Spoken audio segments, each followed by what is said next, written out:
నిజ జీవితంలో ఉన్న సంఘటనలు తీసుకొని మీరు సినిమాల్లో అంటే the most delicate and sensitive element is what you pick up for your films అనుకుంటే నిజంగా చెప్పండి అనిల్ గారు, మీ లైఫ్లో వైఫ్ సెగ్మెంట్ కంటే ముందు గర్ల్ ఫ్రెండ్ సెగ్మెంట్ ఉందా?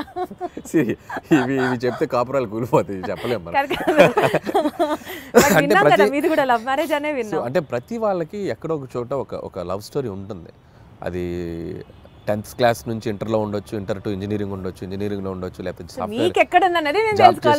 అది నేను అవి చెప్తే నా లైఫ్ బయోపిక్ నేను తీసుకోవాలి. మీకు తెలుసో తెలీదో మీరు బ్లష్ అవుతున్నారు. లేదు నేను చెప్పలేను. సో మా వైఫ్కి తెలుసు నాకేముందో, కాబట్టి నేను పబ్లిక్గా చెప్పలేను. అండ్ ప్రతి ఒక్కరికి ఉంటుంది. అందుకేసి నేను తీసుకున్న ఎలిమెంట్ F2 కానీ, అండ్ F2 కూడా ఇట్స్ లైక్ వైఫ్ హస్బెండ్ మధ్య ఉండే క్యూట్ రిలేషన్షిప్లో ఉండే చిన్న చిన్న fun things, problematic things discuss చేయడం వల్ల that become a very very big hit. ఇప్పుడు కూడా ఏంటంటే ప్రతి మనిషి, ప్రతి ఒక మగాళ్ళ లైఫ్ అవ్వచ్చు, అమ్మాయిలకు కానీ ఎక్కడో చోట ఒక పాస్ట్ ఉంటుంది. సో ఆ పాస్ట్ని మనం బ్యూటిఫుల్గా డ్రైవ్ చేస్తే ఎలా ఉంటుంది, సో దానివల్ల ఉండే ప్రాబ్లమ్స్ని ఎలా మనం చెప్తే ఎలా ఉంటుంది అంటే మీ నిజ జీవితాన్ని రెప్లికేట్ చేశారా? నా నిజ జీవితం కాదు, ఇది అందరికీ మంది కనెక్ట్ అయ్యే ఎలిమెంట్. సో నాది ఉండేది తక్కువ ఉండొచ్చు, ఇంకోటికి ఎక్కువ ఉండొచ్చు. అంటే మీకంటూ ఉంది, ఎవరికైనా ఉంటుంది అన్న. నాకు అంత పెద్ద లవ్ స్టోరీ లేదు, అది నా వైఫ్కి తెలుసు కాబట్టి ఇబ్బంది లేదు.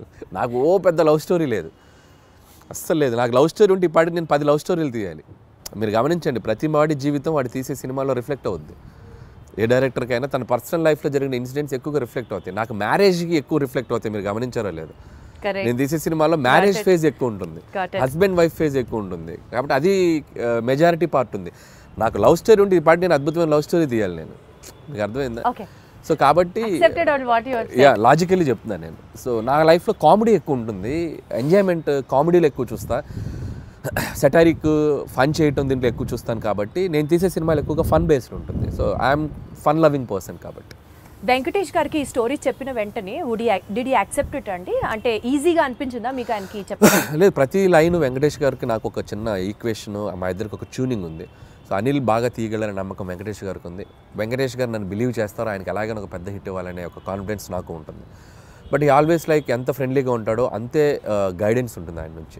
సో ఎక్కడ కూడా స్క్రిప్ట్ ఎటువైపు వెళ్తున్నా కూడా అనిల్ అది చూసుకోమ్మా, ఇది చూసుకోమ్మా, ఇది చేయి, అది చేయి అని చెప్పి గైడెన్స్ బాగా చేస్తారు ఆయన. అలా అని వచ్చి నన్ను ఇన్సిస్ట్ చేయరు, ఇది పెట్టు అని ఇన్సిస్ట్ చేయరు. ఆ గైడెన్స్ ఎప్పుడు సీనియర్ యాక్టర్స్ బాలయ్యబాబు గారిని, వెంకటేష్ గారు కానీ, సో వాళ్ళ గైడెన్స్ అనేది ఇన్ని సినిమాలు చేశారు కాబట్టి వాళ్ళు చూడని స్క్రిప్ట్స్ కాదు, వాళ్ళు చూడని బ్లాక్ బస్టర్స్ కాదు.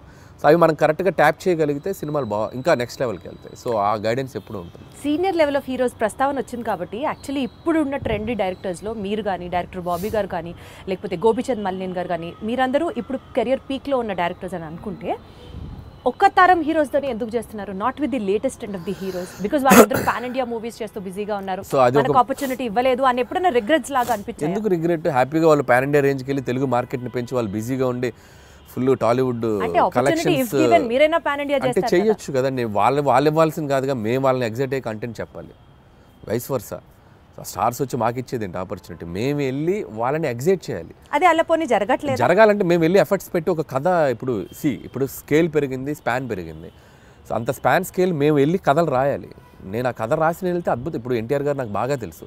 టు బీ హానెస్ట్, తారక్ గారితో నేను ఒక 2-3 సినిమాలు చేయాలని దగ్గర దాకా వెళ్ళి మెటీరియలైజ్ అవ్వలేదు. సో నేనంటే ఇష్టం ఆయనకు బాగా.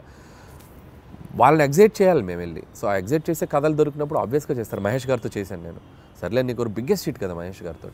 బట్ ఇప్పుడు మళ్ళీ అలాంటి కథలు చేయలేము మహేష్ గారితో. వాళ్ళు ఏంటంటే ఇప్పుడు వాళ్ళు నెక్స్ట్ లెవెల్కి వెళ్ళిపోతున్నారు. సో మార్కెట్ పెరిగినప్పుడు, సో మల్టీ లాంగ్వేజ్, అన్ని లాంగ్వేజ్లకి సరిపడా నేషన్ వైడ్ తీయాలంటే దానికి తగ్గ కంటెంట్, దానికి తగ్గ స్కేల్, దానికి తగ్గ వరల్డ్ క్రియేట్ చేయాలి. సో అనుకుంటే చేయొచ్చు. But as of now we are comfortable this అని నేను అనుకుంటున్నాను. నేను ఈ ఫేజ్లో నాకు ఇది చాలా బాగుంది.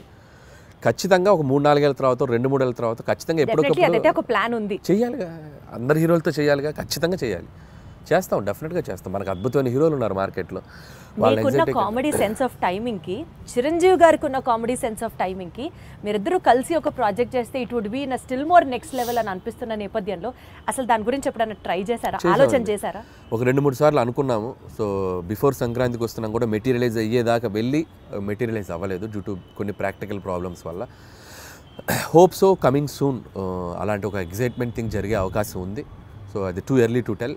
సో చిరంజీవి గారితో చేయాలని నాకు ఉంది. But still it is on the track అని అయితే అర్థమవుతుంది. ట్రాక్లో ఉంది, బట్ కన్ఫర్మేషన్ మనం ఇప్పుడే చెప్పలేము. ఎందుకంటే ఇన్ ద సెన్స్ అన్ని సెట్ చేసుకుని నాకు చెప్తే బాగుంటుంది. సో ముందే చెప్పడం వల్ల ఏంటంటే నేను కథ లేకుండా, కథ పూర్తిగా హీరోకి గారికి చెప్పకుండా, ఏ ఎగ్జైట్మెంట్ లేకుండా ఇది ఉంది అని నేను చెప్పలేను.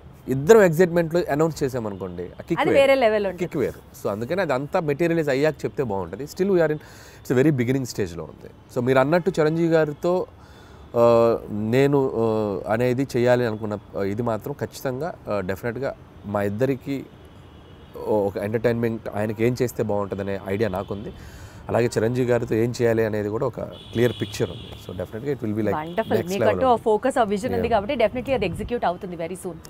ఈ సినిమా ప్రమోషన్స్ గురించి మాట్లాడితే అంతా యూనిక్గా, చాలా డిఫరెంట్గా ప్లాన్ చేయడం వాజ్ యువర్ చాయిస్ అండి, your idea, in fact your creative part. Especially Venkatesh గారు నేను పాట పాడతాను అన్నది ఎవ్రీ ఫిలిం అంటే ఎపిక్. అది నేను ఇప్పుడు కాదు, ఎవ్రీ ఫిలిం ఆల్మోస్ట్ F3 ముందు నుంచి కూడా, సరిలేరు టైం నుంచి అని చెప్పలేను కానీ F3 దగ్గర నుంచి కూడా భగవంత్ కేసరికి కూడా కొన్ని రీల్స్ చేశాను అమ్మాయిలతోటి, శ్రీలీల కాజల్తో కూడా చేశాను. బట్ ఈ సినిమాకి ఎక్స్ట్రీమ్ చేసాం.